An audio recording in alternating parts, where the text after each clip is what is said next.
not going to give out his personal information, so we just have to kind of listen very closely today. Gaston and Todd are with HRM, and I'm just going to turn it over to y'all. Yes, well, thank you for all coming today.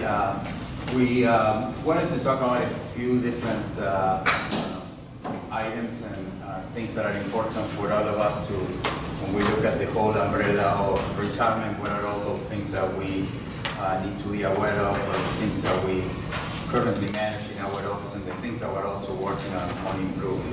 So our conversation today, our presentation will touch base on the areas of what you need to retire if you're in the LSL, what do you need to know if you are retiring and you are in the ORP. Also, if you have contributions into Social Security in the past, how is that going to play out when you when the time comes to retire? How is that going to play out, with you having also contributions into our retirement system? And also, we want to talk about our supplemental retirement plan. We recently done a lot of work in the area of 403B. Our supplemental 403B has been totally revamped with less players, less companies offering the 403B, but a much better structure. So we're going to talk about some of those things. But also, I invited Connie Stevens from Empower. She represents our only vendor for the 457 plan. And when we talk about supplemental retirement often, we always talk about 403B. That's not the only option. 457 plan also exists. And I found that a lot of people are asking about what is that plan? What does it do for us? How does that work? So I asked Connie to join us today and talk to us a little bit about how that plan actually works. And later, Don's going to talk about why it's so important cost when we look at our retirement investments, because that's really what our exercise for the 403B restructuring was based on. Well, one of the elements why it was based on, but really at the end of the day, that's what truly makes a difference as to how you end up the day you retire. So that's extremely important. So with that being said, I'm going to ask Todd to start talking about our retirement plans. So like you said, I'm Todd Langlois at HR. Feel free to stop me if you have a question as we go. I don't want this being a boring lecture. First, we're just going to talk about your mandatory retirement, whether that's teacher's retirement system or the offshore retirement plan, ORP. So we're going to look at when you're eligible to retire. So it really depends on when you came into teacher's retirement system. So if you came in before July 1st of July 1st of 1999, these are your options here on the left. So you're eligible once you have at least 20 years of service at age 65, 25 years at age 55, or 30 years you can retire at any age. And then if you came in later than that, between July 1st of 1999 and December 31st of 2010, you can see a few different options. That's 5 years of service at age 60, 25 at 55, 30 years at any age, or there's a 20 years at any age actuarially reduced retirement. So that's basically you can retire because you have 20 years of service, but depending on how young you are, they'll make an actuarial reduction because it's a lifetime benefit. So it would be reduced, but you are eligible to retire and start drawing that monthly benefit. And then those of you who've come in recently after January 1st of 2011, it's 5 years of service at least age 60, or 20 years of service at any age, again, the actuarially reduced benefit. So those of you who went to the optional retirement plan, the eligibility to retire from the university is the same minimums that teacher's retirement system had. So it's that 5 years at 60, 5 years at 62 for new employees, or 20 years at any age. So the optional retirement plan, the money in the account is immediately vested. So no matter if you leave LSU in 3 years and you're 33, all the money is yours. This is talking about being eligible to retire from the university, to keep health insurance benefits for the rest of your life, to get a sick leave payout at the time of retirement. That's when you become eligible to retire. So with teacher's retirement system, there's a few different options that you have. with retirement. So there's first just service retirement, actually retiring, you're stopping working, you're starting to get your monthly check. Again, it's a monthly check for the rest of your life. So you're getting that set benefit. If you choose this option, you're not working anymore. But there's also, when you reach retirement eligibility, you can keep working, but basically freeze your retirement plan right there. You go into what's called the drop program. So the drop, you're not earning retirement credit for that time period, but for up to 36 months, you can participate where basically you're setting money aside into this drop account. So you have a little separate little nest egg of money you can access when you retire. You can put a down payment on a house or buy a car or something like that. So there's a lot of options there. One thing to think about with drop, it does freeze your high average salary there when you're going into retirement for those years prior to drop. So that's one thing you want to consider, whether it's worth it to you to go into that drop program or not. Also, when you retire, you can do the ILSB, which is initial lump sum benefit, which is basically you can take a lump sum there at the time of retirement up to 36 months worth of your retirement benefit.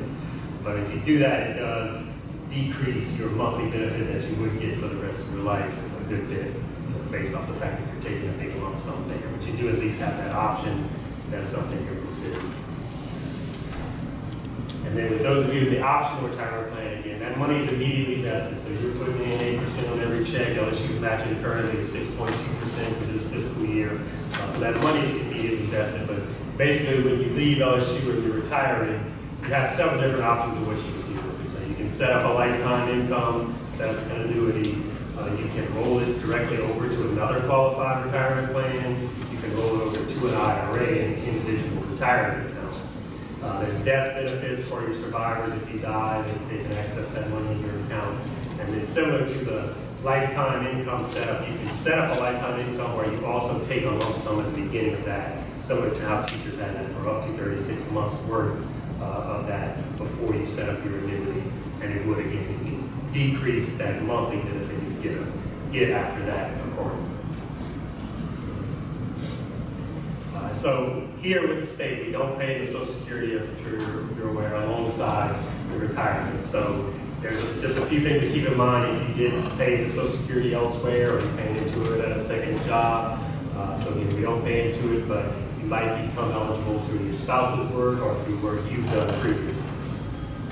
And then the benefit you could get from Social Security could be offset or reduced, basically, based off of working here and not paying into Social Security, depending on how long paying into Social Security is one of the factors. It would never decrease your state retirement. So your teachers or your optional retirement plan money is not going to be affected because you're in Social Security, but the Social Security check could be affected. So for the spouse benefit, there's a provision with Social Security called the Government Pension Offset, or GPO, that reduces your Social Security benefits for the spouse benefit by 2/3.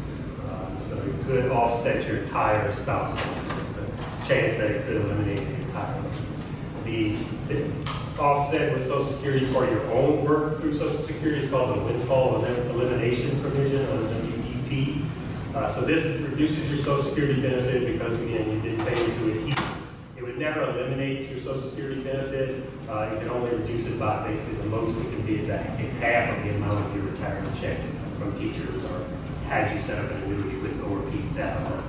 There's also provisions there, depending on how long you worked in Social Security, where it may not even apply to you. If you have over 30 years of what they call substantial earnings, where you earn over the Social Security substantial earnings dollar limit of that calendar year, it could be possible that you don't even have to deal with this provision. So when you're getting close to retirement, you want to check with the Social Security office, and I'll show you a phone number when we get to the bottom of this slide, to find out just how things could affect you, what questions you need to ask them. So just a few things you might want to go over with the Social Security office is, at what age can you receive your full Social Security benefit, and what would that amount look like? What's the earliest you could receive Social Security benefits, and how much would that amount be reduced by you taking it earlier? And are there any limits if you collect your Social Security while working? So basically, that windfall provision doesn't affect you until you take your teachers or your ORP retirement. So if you're still working here actively, you can start taking your Social Security earlier and not be affected effect in that time.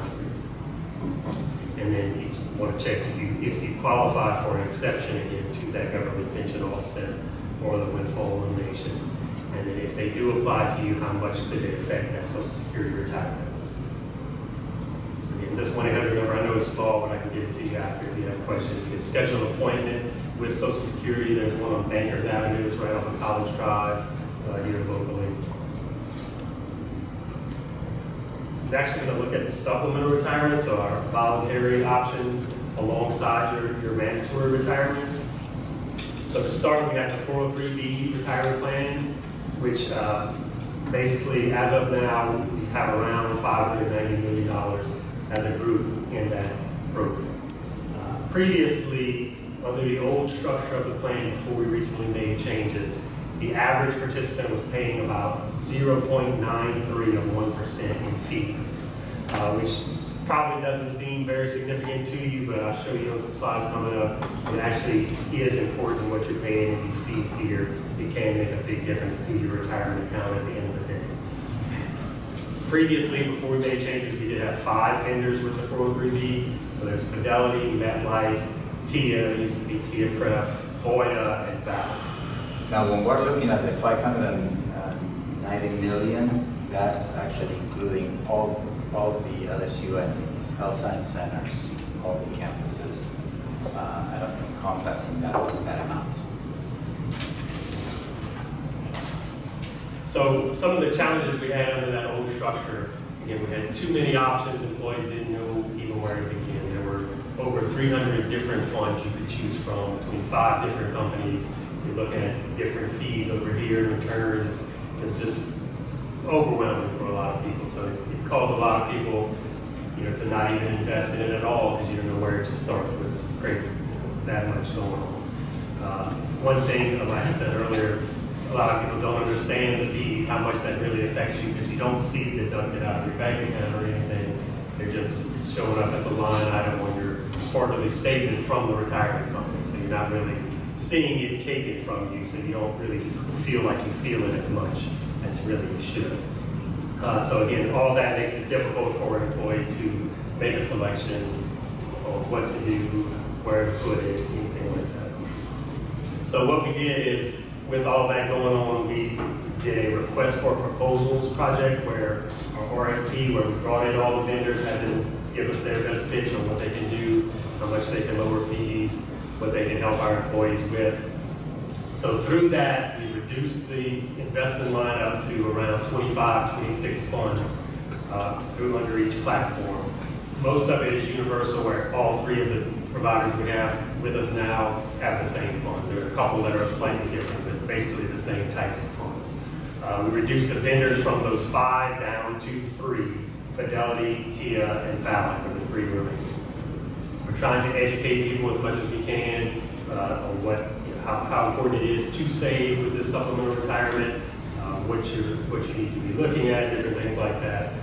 So along with that, if you ever think you want any of these providers from the 403B plan or the 457 to come talk to your departments, just let us know. We can line that up. That can really help come to employees so they don't have to come somewhere else.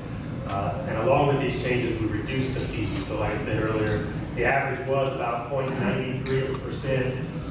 With the new structure, the average cost of the investments themselves are about 0.17 of 1%. And with the total fees from the companies, it can be as low with that average as about 0.295%. So good reduction from that almost 1% that we had earlier as the fees. So again, that probably doesn't sound significant, but it really is.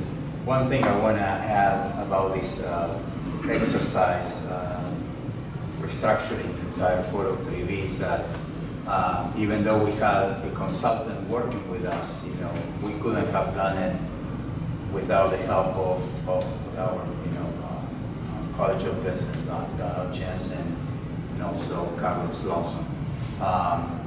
There's a lot of companies out there that they are talking to us who are not really experts in the field of investments, because there's thousands of funds and it's a complex environment.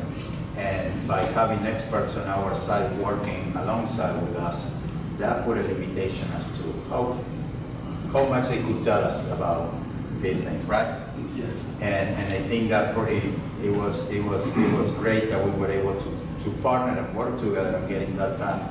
And those folks knew that on this side of the fence, we were not going to say yes to everything that was presented to us. So I feel confident that We said no a lot, didn't we? a lot. So I feel confident that what we ended up with it's a really good deal for the size of institution we are. So like I said earlier, the percentage looks like it's minuscule, it probably means nothing to you, but just to show you this example, with that old money we had at the 0.93 of 1%, and over your career, you contributed $500 a month for your 30-year career. You put in total $180,000.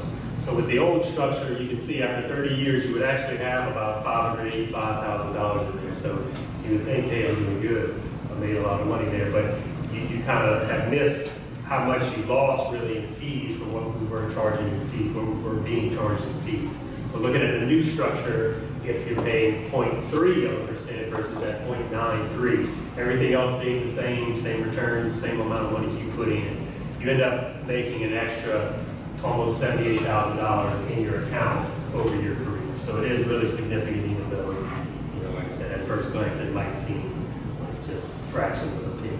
Let me also point out actually that you can get it lower than that, because then we have providers that are charging 0.12, and then a few funds that charge 4 or 4.5, so you could get that 0.3 example there. Yeah, you Cut it in half. Yeah. 0.145. Yeah. That's including just the average of all the funds in there now is 0.17. But yeah, there's funds as low as 0.02. There's providers, their fees as low as 0.125. And so just a little recap of our supplemental retirement that we offer. We have that 403B plan again with those 3 providers, Fidelity, TIA, and Valley. We do also have the 457B, which Connie is going to talk about. So the good thing with those, both of them, you can set aside money out of your paycheck at any time of the year. So there's no annual goal you have to do it here, you have to do it in the 30-day window of this or that. Any time of the year you can start it, you can change the amount. If you need to stop it for a little while, you can restart it after. You can set those contributions out of your check either before or after taxes, up to you. And you can do a mixture of both if you want. But basically before taxes, you're saving on taxes now. So if I'm setting $5,000 out of my check, it's taxes if I made that much less that year. Or you can do it after tax, or what they call Roth, where basically with that, you take the tax hit now, but years down the line, when you pull that retirement money out, it's tax-free. So it's your choice on how you want to do that. So that's a good thing there that you have the option to do both. So if you can make any changes there throughout the year. So these plans have yearly limits with the calendar year of how much you can set aside in them. So it's actually a good amount of money.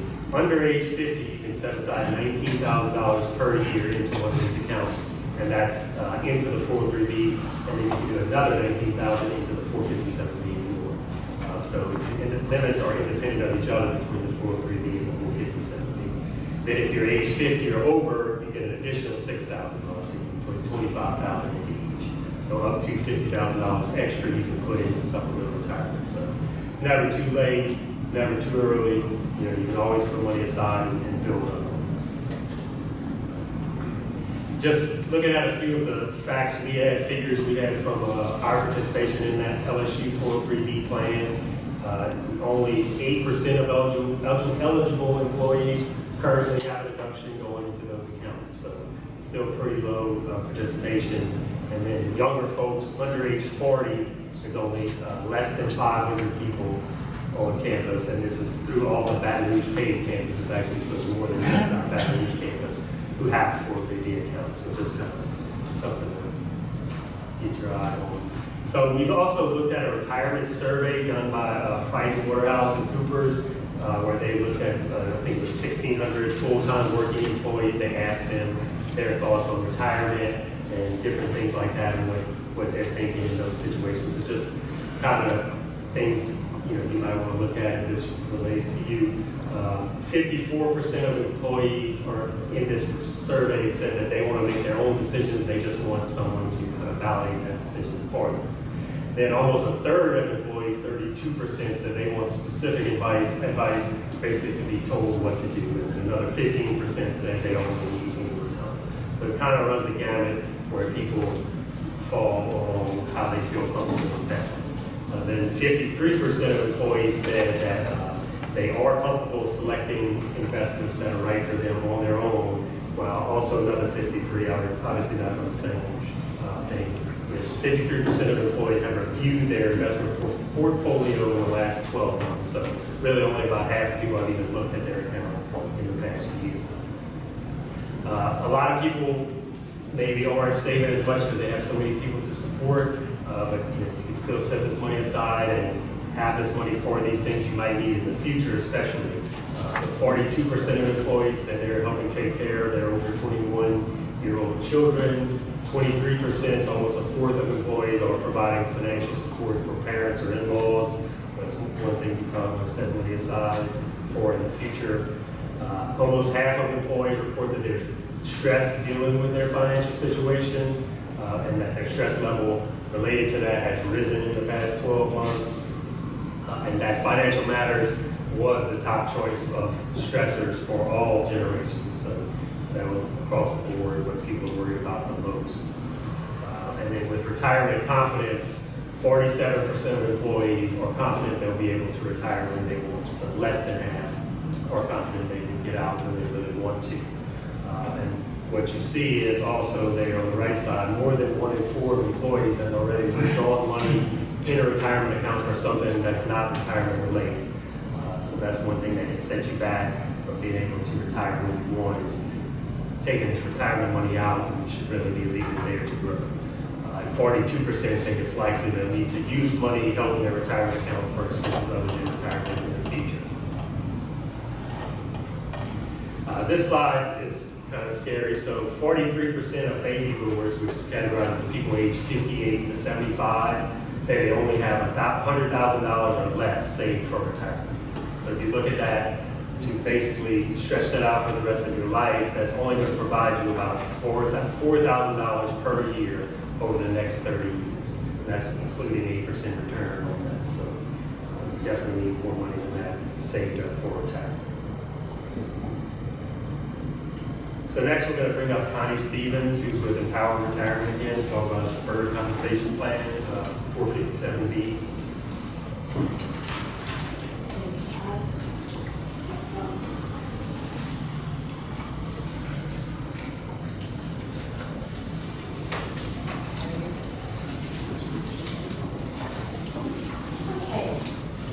Those are great stats and very valuable.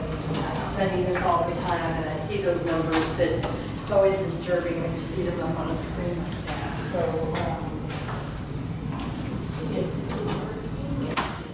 All right.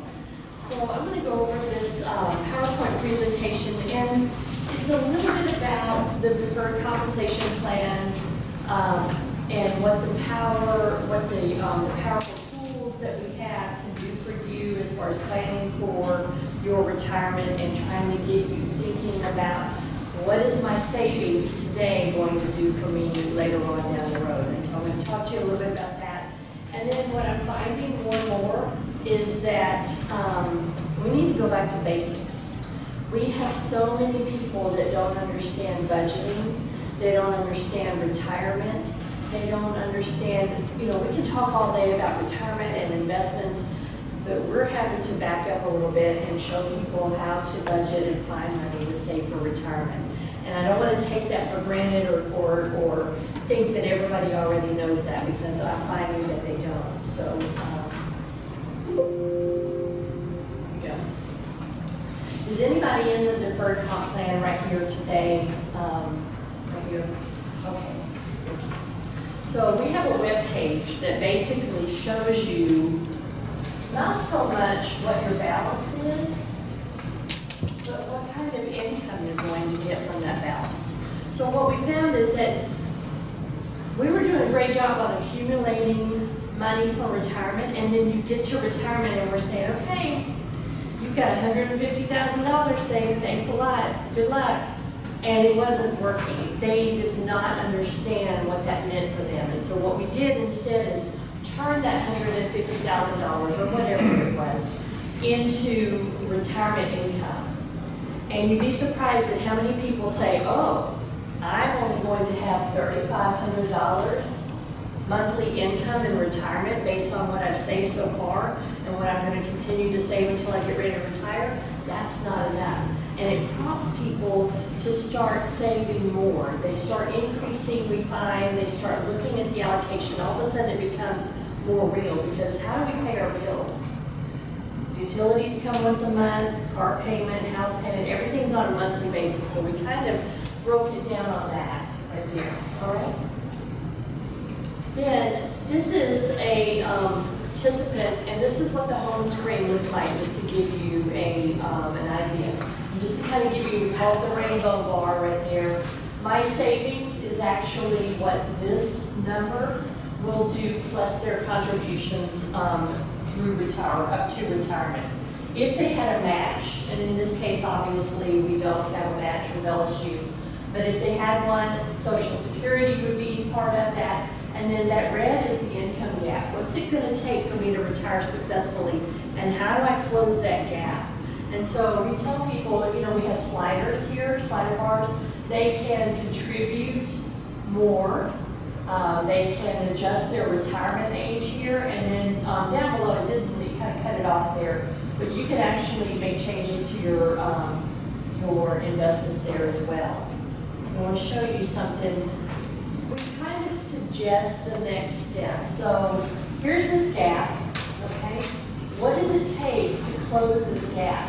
So you could maximize your match if you have one, auto increase, or take me to the IRS limit. Todd mentioned the limits before. 2019 are $19,000 and $25,000. I'll talk more about those in a minute. But the next one is really that middle one is auto increase. And if you don't know that feature, that is a way for you to save more money for retirement very easily. So case in point, let's say that I'm saving 5% and all of the calculations tell me, all of the modeling and everything tells me I need to save 10 or 12%, and I can't go from 5 to 12% in one paycheck or in one jump. So what I can do is set it up for an auto increase and go from 5 to 6, and 6 to 7, and 7 to 8, and I can schedule that for once a year. Time it around a raise, time it around the course of the year. Whatever works best for you, but that auto increase, it helps people save a lot more money over a period of time there. And the other thing that we're finding is that everybody has a phone in their hand, and that's how they access their information. So we have anything on this website available on a laptop, we have it on a tablet, and we have it on a phone. And it went from iPhone originally to, I think we're at the Android now. We can also use an Android there. So any of those with non-Apple products, we can also do that. So preferred electronic communication. Okay, we find when we're dealing with people and their money, they want to be told electronically. They don't really want to be told by phone call, although we have that obviously. They want an email. They even want a text, okay? And so what we're finding is these people that come in after they've retired and they request a distribution, we are texting them with updates, because the number one call we get in our call center is, where's my money, when's my check going to be there?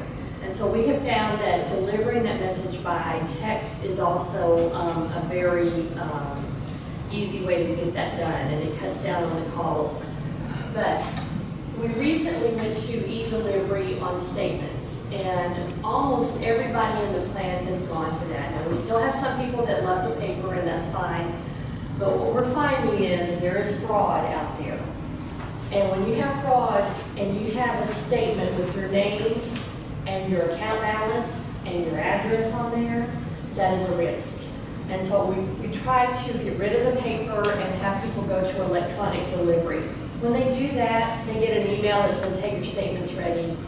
log on and get to the statement. So we don't deliver it by email, we don't deliver a statement by email, we don't say click here and get your statement. We say go to the website and log in securely, and then you can access the statement. Okay. We also educate people. I have people all over the state. North part of the state across the band is one gentleman. In the middle, I have a lady who handles Alexandria, kind of a belt there. I have a guy in Acadiana, one in New Orleans, and then 2 in Baton Rouge. We do group meetings. We do one-on-ones. We will do WebExes, benefits fairs. I was at John's benefits fair recently. And we really find that when we're with a group of people, we really get back to the basics. And that's what I was talking about. I'm going to give you an example of that in just a minute. But teaching people how to save money in the first place. This is a consumer society, and everything is about spending. It's not about saving. And so many people end up in the first part of their career with so much student debt, and it hurts them for a very long time. These one-on-one meetings are very important so that everybody has an understanding there. So we do what's called a Retirement Readiness Review, RRR is what we call it internally. I have retirement plan advisors who are licensed with Series 6, 63, and 65. These are securities licenses. They can give advice. They don't give random advice, though. It's through a program that is directed by Morningstar. And it is, at the end of the program, we will tell you how much you need to save, when can you retire, how to allocate the money, and then also, if you're closing in on that retirement date, how to spend the money out so that you don't run out at age 70 and your life expectancy is 92. So we have different tools that are available, and those one-on-ones are really important to get that information there. But we find budgeting and retirement plan basics are some of the main things. And I'm just going to give you just a real quick example presentation of reinventing retirement and how we get back to basics with people. So we hear people save all the time, and Todd brought up one too. We're in a sandwich generation, a lot of baby boomers are. They're taking care of adult kids, they're taking care of kids that they're still raising, and they're also taking care of their parents. But then you hear people that are psychologically saying, you know what, I just can't afford to contribute, it's too far off. I had a woman today at the NEO, she says, well, I'm 32, I don't need to think about retirement. And we had a really direct conversation about that, because I said, you know, time is ticking, and you're going to be 10 years down the road, 42, and not have done anything. And I want you to remember this conversation that we're having today, because today is when you need to act. So people I hear that all the time about, you know, I wish I had known this earlier, I should have done something. And I was like, the information's coming to you right now today, save the money. Or they think that they've got a savings account through the credit union, other things like that. So pay yourself first. What if you wait 1 year, okay? So what if I am 25 years old and I start saving today, but then let's say that I wait 1 more year. It has cost me the $12,731, okay? If I waited just 1 year.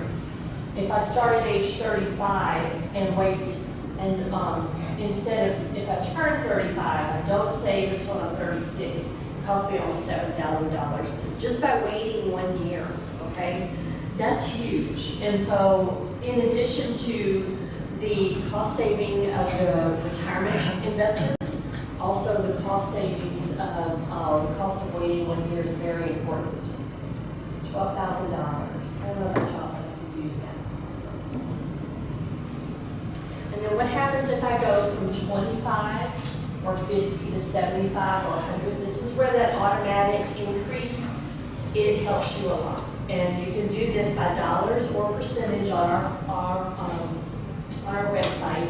But if I save for 10 years and I do $25 a pay period, I'm going to have about $8,200. But if I save $100 a pay period, I'm going to have $32,000, almost $33,000.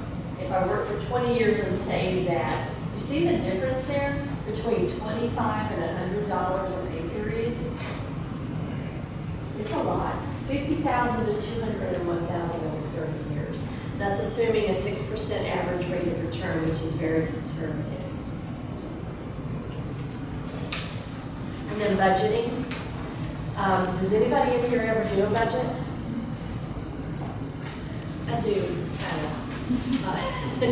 I do probably one about every 12 to 18 months, just to kind of get a look at it. And I spend the most money on food. It's groceries and going out to eat. And I don't know how I spend that much money, but I do.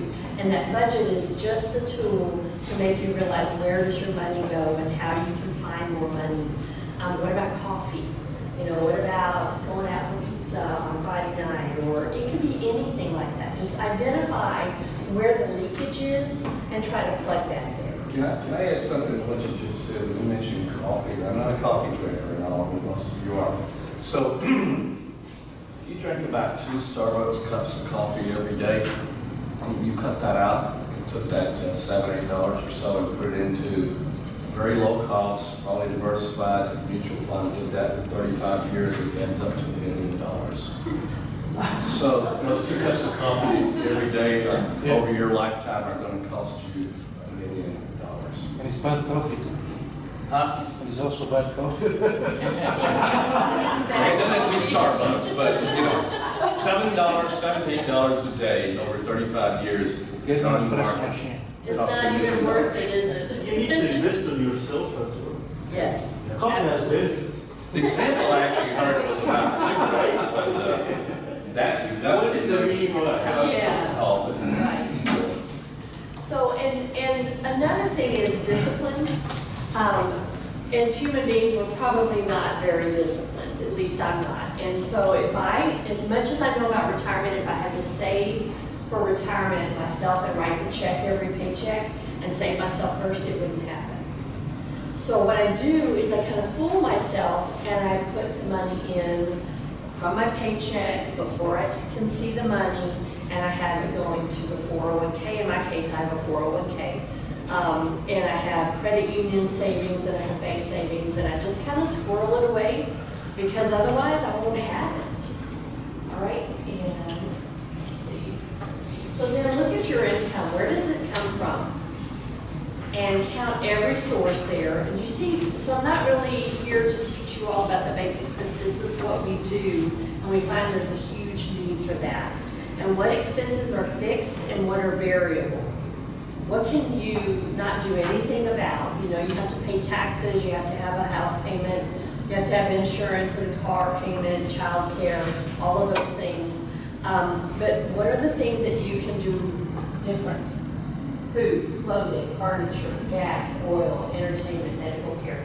This is how you evaluate where the money is. We should put coffee there. I guess it should have its own line item there, right? So, all right. And you know, one of the things that I say too at the end of every budgeting financial basics presentation is I don't think we do a good job teaching our kids how to save money and how to deal with money.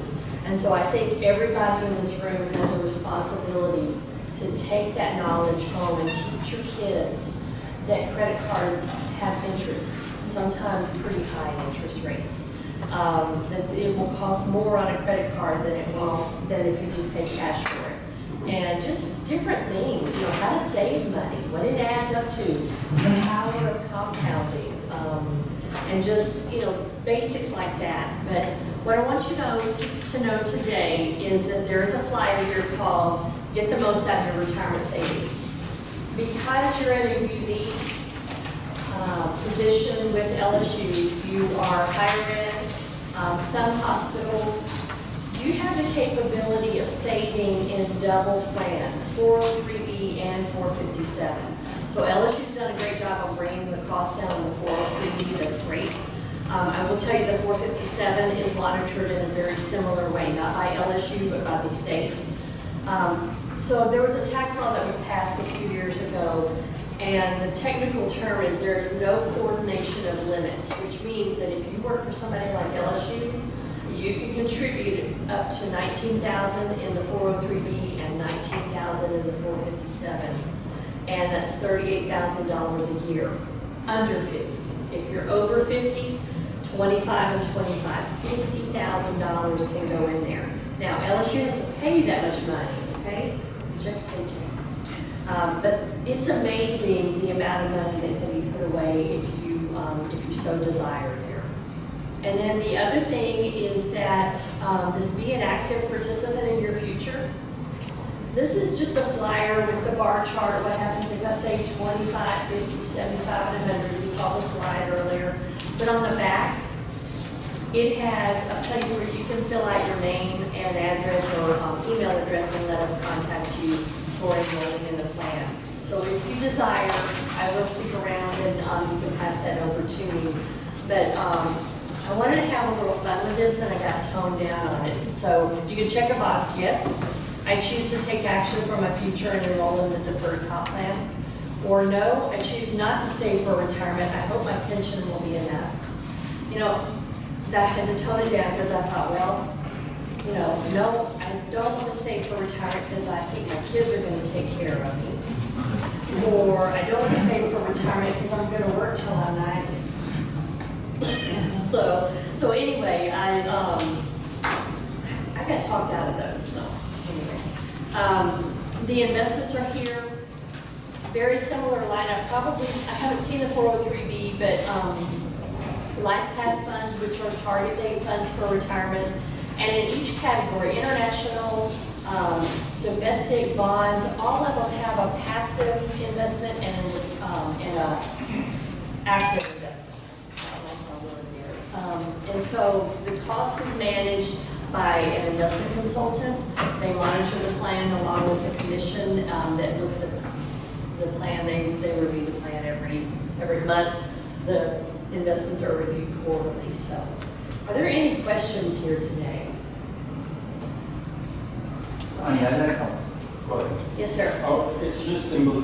We saw here the app. Is this something that I can go and download? How can we access this? Have you accessed this? Is this public or what is this? Is this a website or what? This is the website for the 457 plan, the Louisiana Deferred Compensation Plan. Is this like everybody? Once you have money, once you have an account in there, then that's accessible to you, okay? So my advice is to sign up. So we need to sign up. Yeah.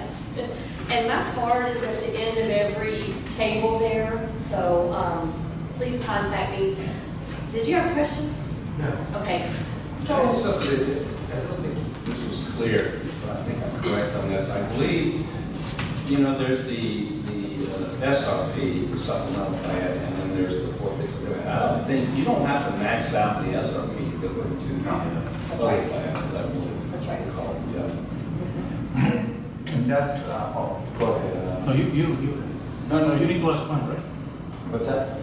You need to ask a question. I wanted to ask Go ahead. Connie if she can explain also a little bit about the differences between, you know, the 403B and the 457, and for you to really evaluate where you are in your career, perhaps also where you're from, where you think you're going to be later when you're going to retire. Maybe make that understanding how each plan works. It helps you determine which one you will go for, or which one you will maximize first. Good point, yes, Tom. So there is a loophole in the tax law with the 457B, and that number, 457B, is just tax code. That's what that means. It doesn't mean anything secret or special or anything, but there is no 10% penalty for withdrawing the money under 59 and a half. And that is the loophole in the law that for some reason 457B plans don't have that. So what does that mean to you? What's in it for me? Is that if you plan to retire in your 50s, this plan offers you access to the money with no 10% penalty, okay? Let's say that I'm 54 years old, I've met my 30 years of service. I started when I was 24, I'm now 54. I can get to the deferred compensation funds with no 10% penalty, okay? And the 10% penalty is on top of the taxes. So if I contributed pre-tax all this time, and I withdraw the money, I'm going to be paying federal and state taxes. In a 403B, if I'm also under 59 and a half, I owe an extra 10%. It's expensive. You would have the taxes on the 457. You would have the taxes on the 457, the 403B, they have the extra 10% penalty. So when you're saving for retirement and you think about when you might want to retire, if you're in your 50s, it's this money, the deferred comp money, that is no 10% penalty. Did I say that, explain it right? Yeah, okay.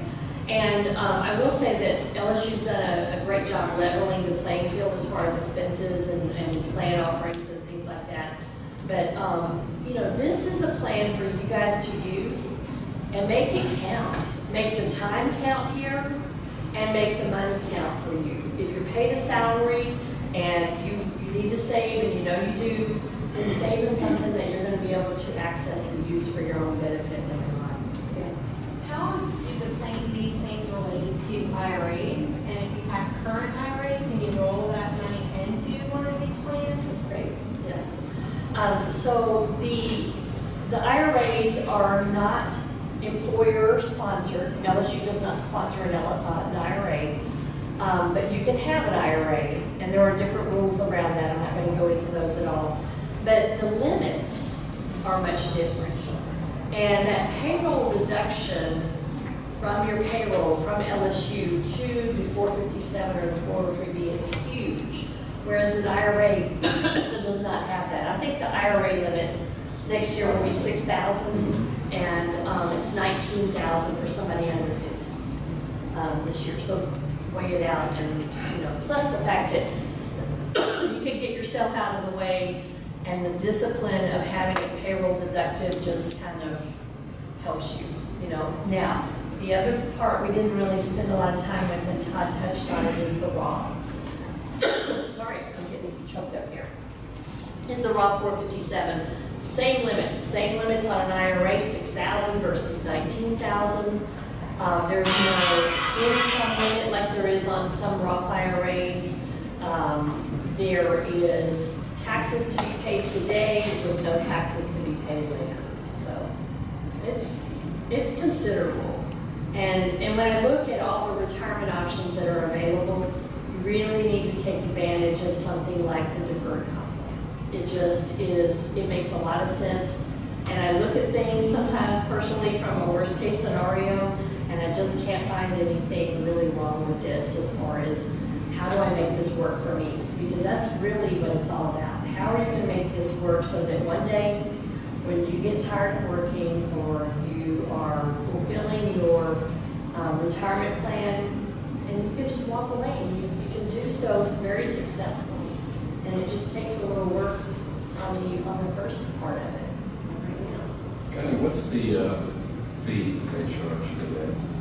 So, you know, it was interesting that you did the weighted, and it is the weighted investment is 30 basis points. Yeah, what I mean is the And fee, there's the administrative. There's an administrative fee of 18 basis points, and so 0.18%.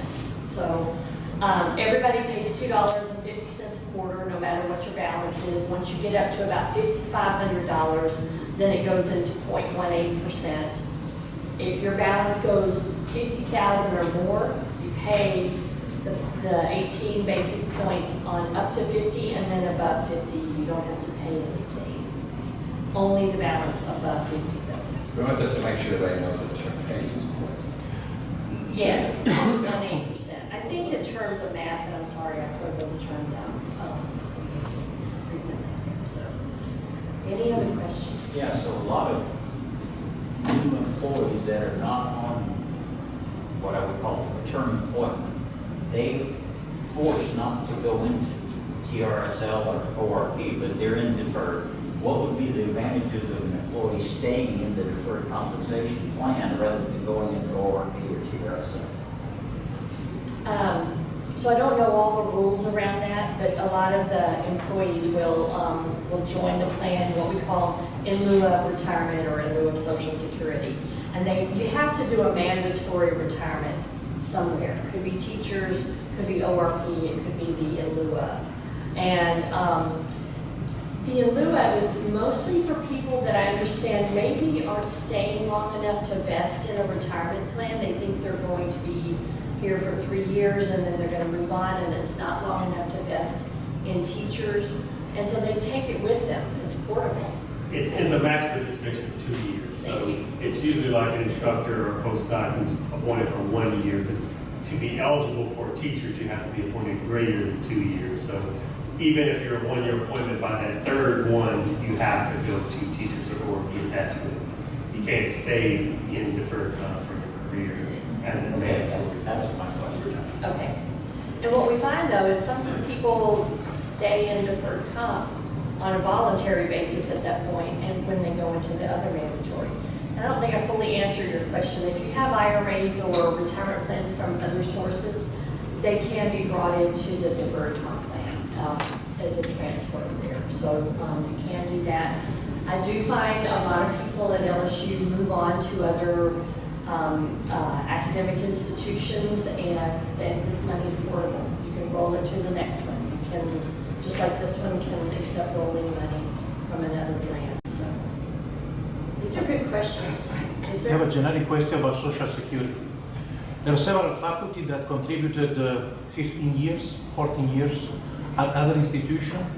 For instance, I was at Cornell and UPenn, so I got quite a few years in Social Security, and I am on the TRSL plan. I should be able to collect my Social Security, right? Reduce, but I will be able to. Yeah, you can, I do. Right. That's still my money, right? Right, it would never be eliminated, but they can reduce it. So like I was saying, I can show you on the slide, but they have you can Google it, windfall elimination provision, just like a 2-page PDF. And on the back side of it, they have each calendar year, there's a earnings number, and it's a pretty low number. If you earn over that number in that calendar year, that counts as a substantial earnings year. So if you have 20 years or less of substantial earnings, it's the max reduction they're going to do to your Social Security. Sure. Form. Between 20 and 30 is the sliding scale. If you have 30 or more of those substantial earnings years, it doesn't apply to you at all. Because some faculty are concerned about that the system are incompatible. Right. So that some people are concerned that You they're can going always to go lose into Social 20. Security, ask them, and you can go, say, what will be my retirement check at this point? They will Yeah, that's tell you. easy. Yeah, But they don't know that, for instance, other system exists. They don't know that. yeah, but they also know you have not been paying into it for these years you've been at LSU. Yeah. They have that record you've had at the other schools, and for all these years you've been at LSU, there's nothing, they know that. I was trying to rule out a scenario where the LSU pension plan is absolutely incompatible with collection of Social Security. That was my concern. Right. Actually, it's the concern I share.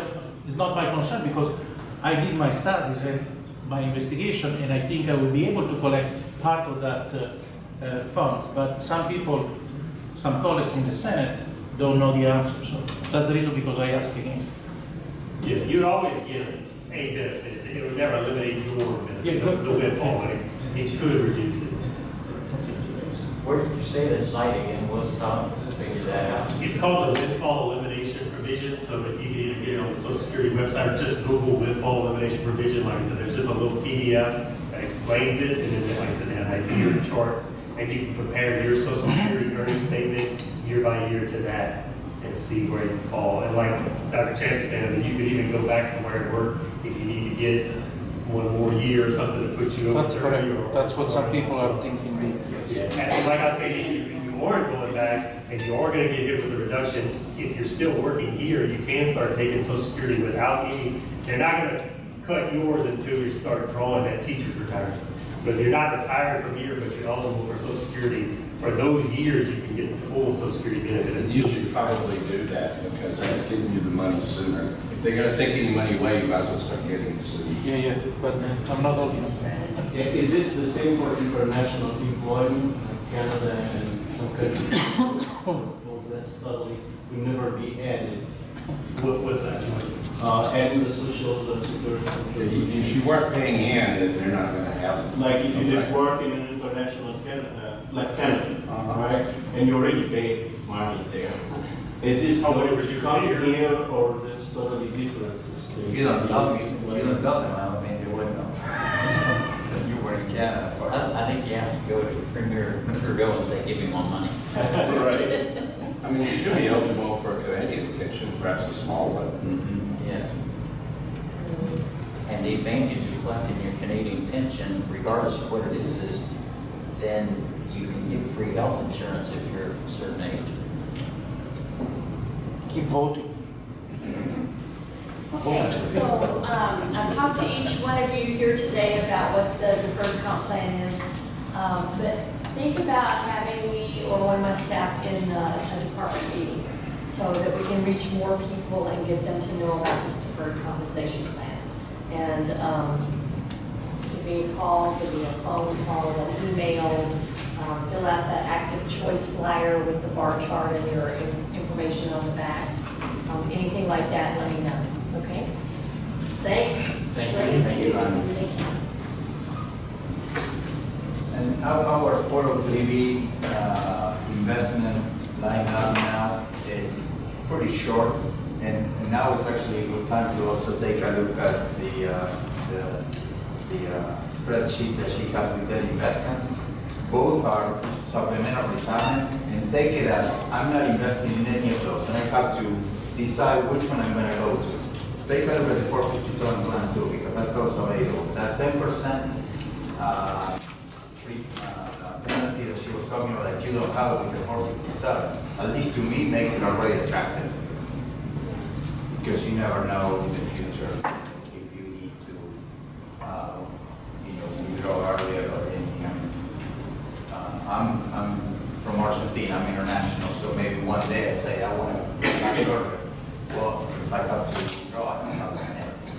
And this is business, guys, so some of the vendors are not going to tell you that, hey, so-and-so that's in charge of 10% prepayment penalty, or that you maximize first with my company, and then I tell you the 457 is.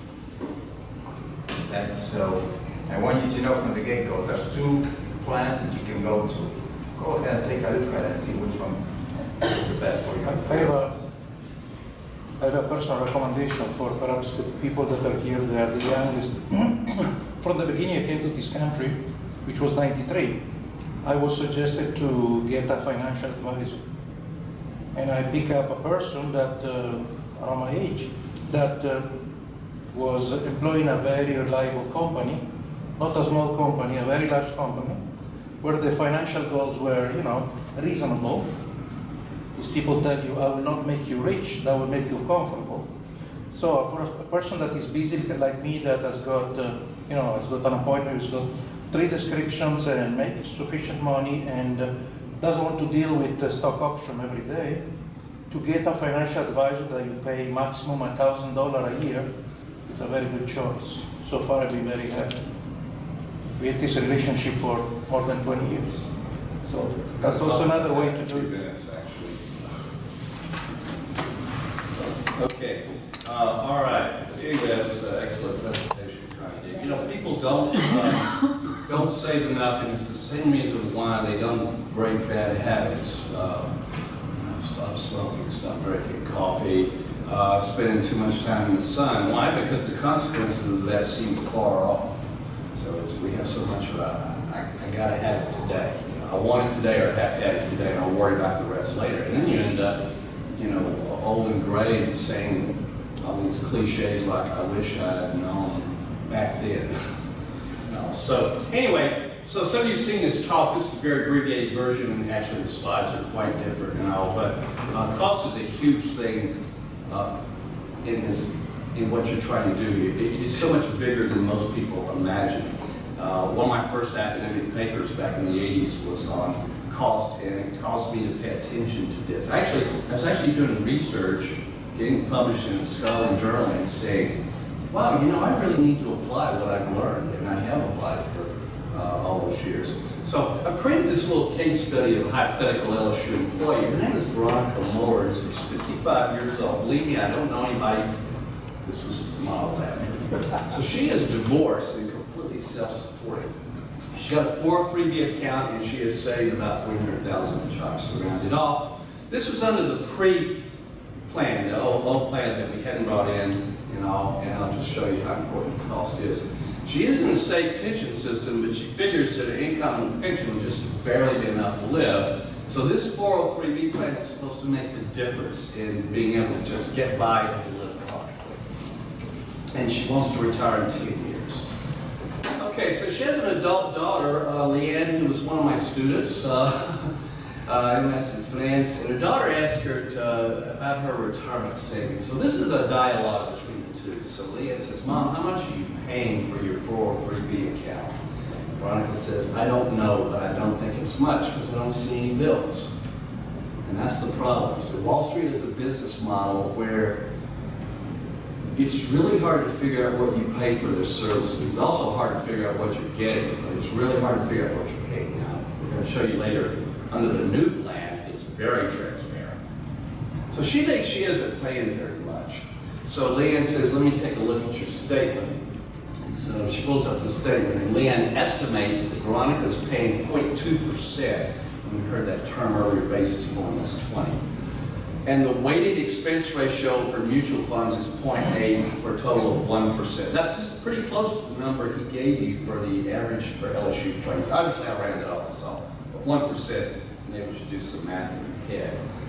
So that's what Leanne figured out. Veronica had no idea. She says, Mom, you're paying 1%. And she says, that's not much. Last year I got a 1% raise. I can't even feel it.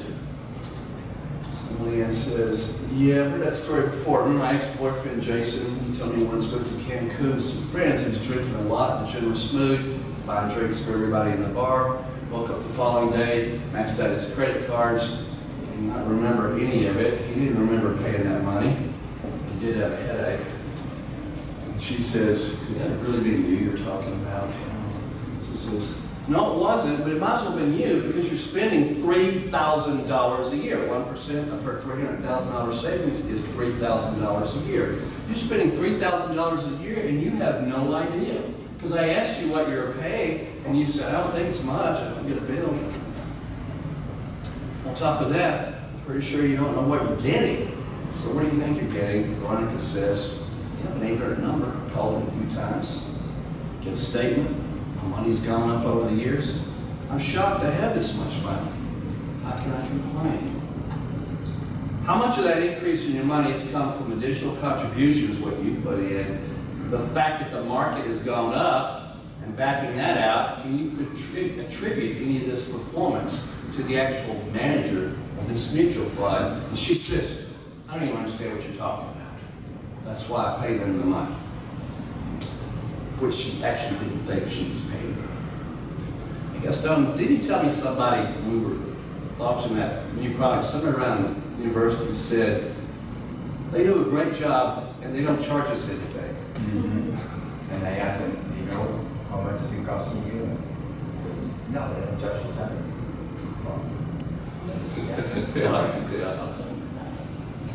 Oh, that's what happens when you don't get a bill. You think you're not paying anything. So she says, that's what I thought, Mom. I'm pretty sure they've never answered those questions for you. To be honest, you really don't have that much money. Thanks for cheering me up, young lady.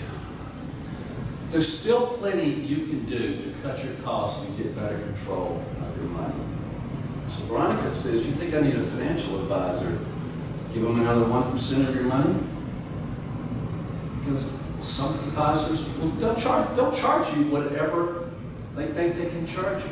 I know someone charges about 0.5% or so, and it's negotiable. You can negotiate all you want to, and if they want your business, they'll negotiate. But many advisors will say you're charging me 1% until you walk out the door. So imagine that 1%, that's another $3,000 a year. So Veronica says, what should I do? So Leanne says, for right now, I'm going to be your advisor. But if you didn't have one, I would advise you to invest in low-cost index mutual funds. That's what Warren Buffett says you should do, and I'm betting Jimmy would agree. I know how much you like Jimmy Buffett. Okay? So, thanks, Leanne. I'm going to take you to Margaritaville in Biloxi this weekend. She has saved her mom a lot of money. Because Mom's going to go back and take a look at the new LSU plan and save a lot of money. So, Why are people fooled by investment management costs? It's something I call the 1% illusion. The average person, 1% is insignificant. So let's say every Sunday you go to the convenience store and you buy a newspaper for $2. This is actually what I do. It's actually $2.09, but I rounded it off because I don't get a subscription. Newspaper announces a 1% price increase. Your paper now costs $2.02. Is that going to bother you? Of course not. So they get you in your thought processes not very much money. Employees that get 1% raises feel insulted.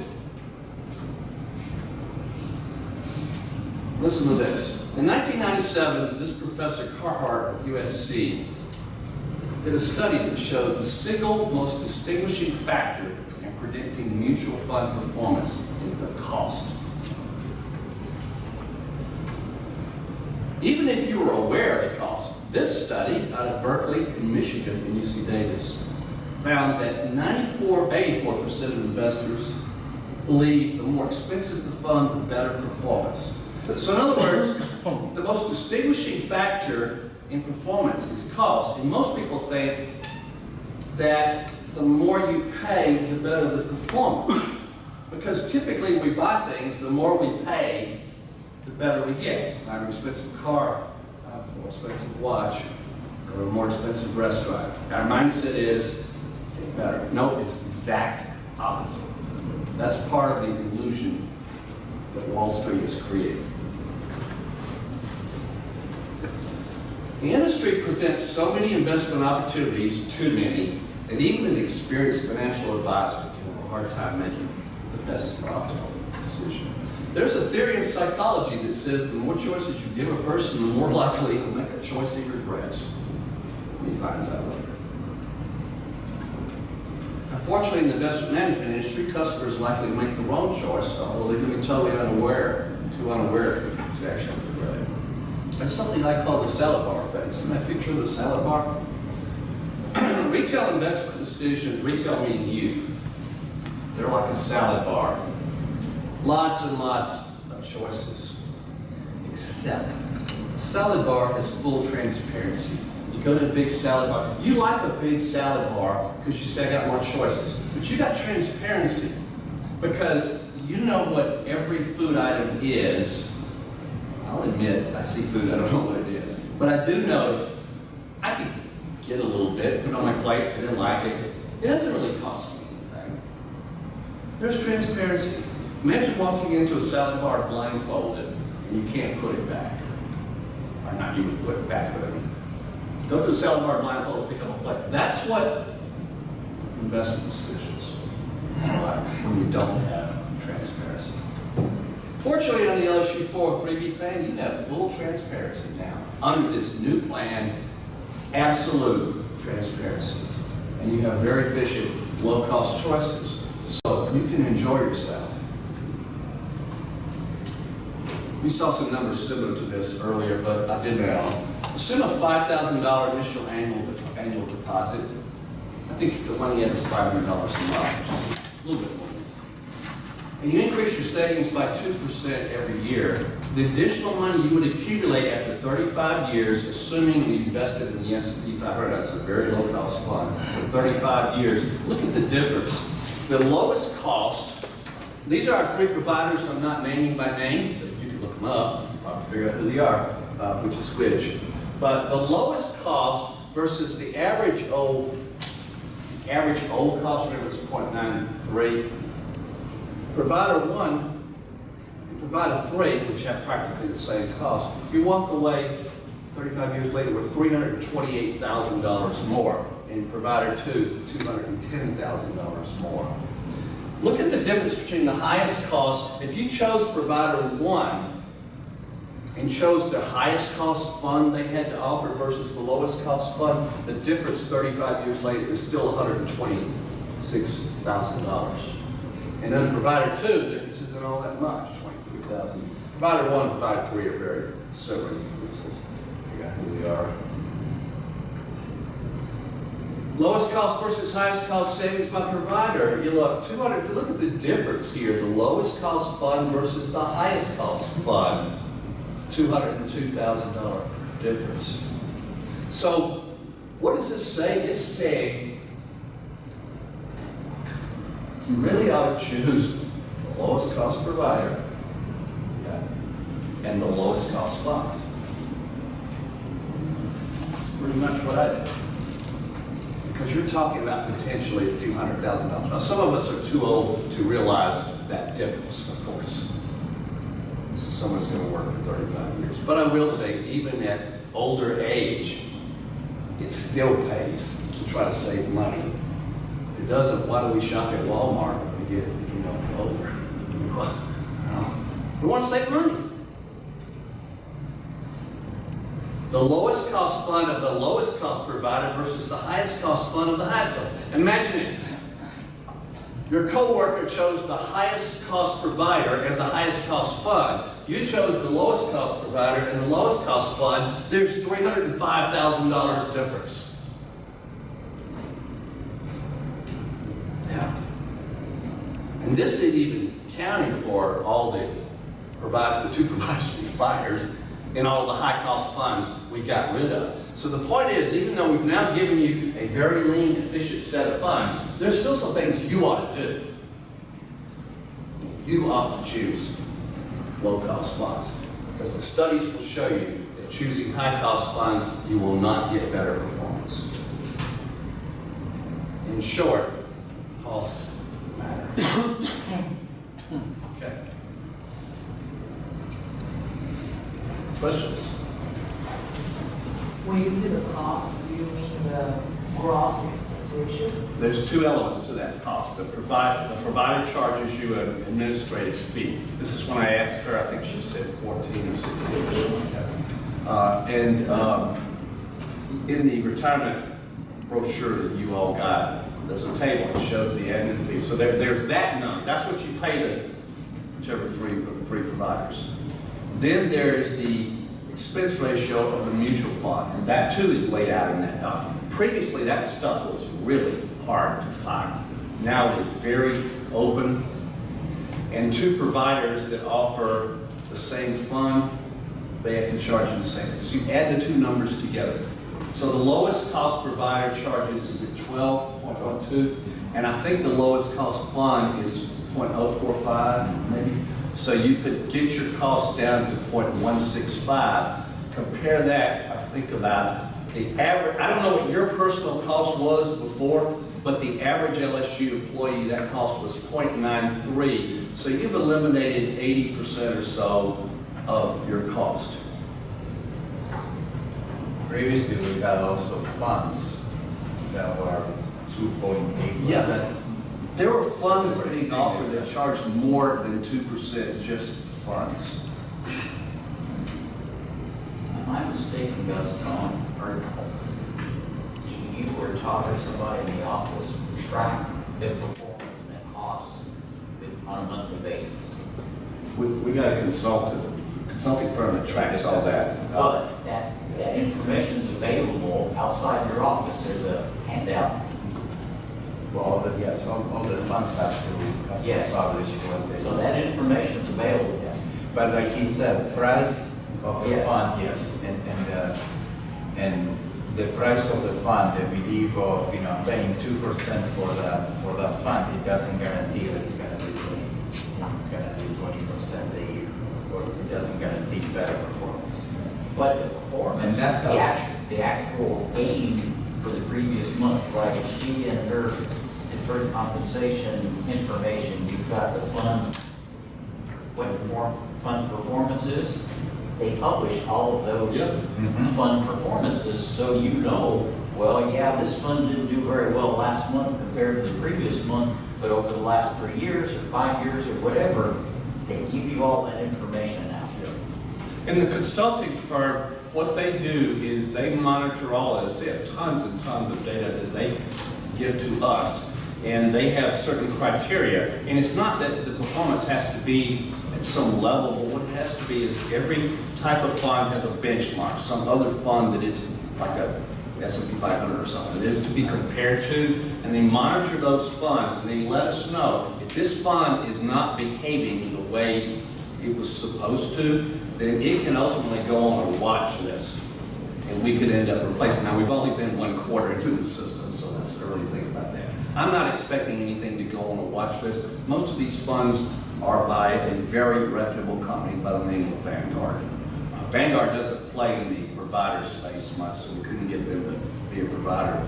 But we have done a fantastic job getting Vanguard in there. In fact, the consulting firm, one of their people talked Vanguard into the retirement date funds charging us, I think it's 9 basis points. This is less than they charge others. So, boy, I mean, we used a lot of leverage with them, and Arthur Gallagher, negotiated hard for us.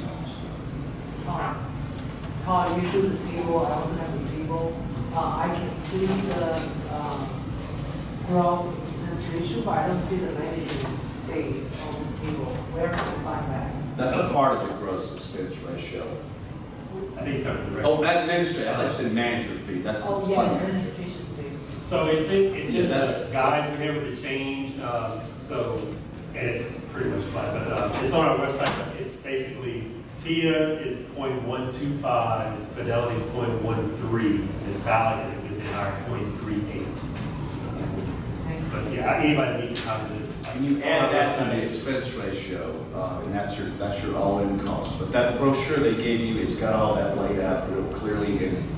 Yeah, so there's PDFs of this on the website, there's PDFs of this on the website that are updated every quarter, and the same thing for the 457B, they come up in there quarterly.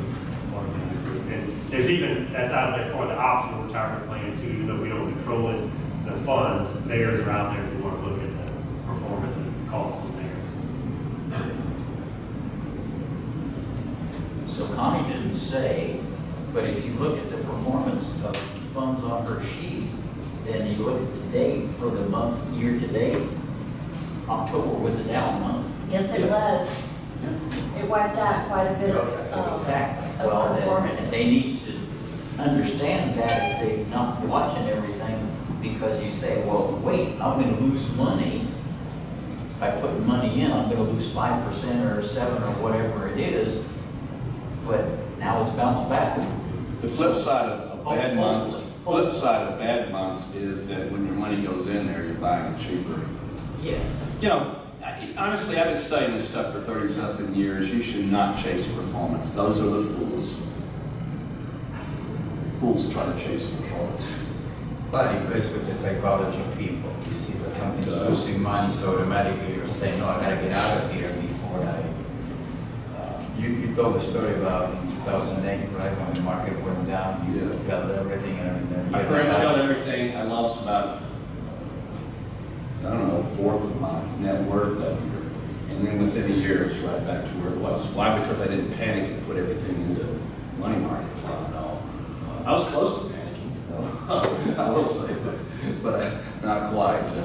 But it's funny, I gave a talk, these talks I give around campus, I gave a talk, and I've gone through all this in more detail. And this person on the back row said, I don't think I've been doing what you said. He said, every time the market goes up, I move more money in. Every time it goes down, I pull money out. I haven't done so well. And I said, yeah, you're buying high and selling low. Look, for the most part, I've been doing this for 30-something years. Teaching it and doing it on my own is invest steadily, be patient. I always say investing and saving for retirement is like raising children. It's not going to happen overnight. There's going to be a lot of bumps in the road. You just have to be patient. You have to have a disciplined plan. So can you guesstimate somebody would put aside $100 a month for 30 years at even a modest 4 or 5%? How much do you think they would accumulate? I have to calculate that, but let's go back to my coffee example. $7 a day, that's about $200 a month. Invested in the Vanguard fund, the lowest cost fund you could for 30, I think it's 35 years, accumulated to $1 million. Excuse me, where I should put this $100 or $7 is not in the saving account, right? Because if I put that Yeah, you put it into a Vanguard mutual fund. You know. That's completely ignoring taxes. And this is- I mean, there's nothing to stop you from saving even beyond this amount, you know, on a after-tax basis and all. But you put it into this mutual fund. Now here we put stuff in quarterly, of course. If you put in monthly, you can in a little bit earlier. You could do that on your own. It goes in. Yeah. Pardon me? Our money goes in. It does go monthly. With Okay. every deduction, That's it goes. That's right, it does. Yes, yes. We get the charge quarterly, but it goes in monthly. Any other questions, guys? Okay, excellent. Thank you very much.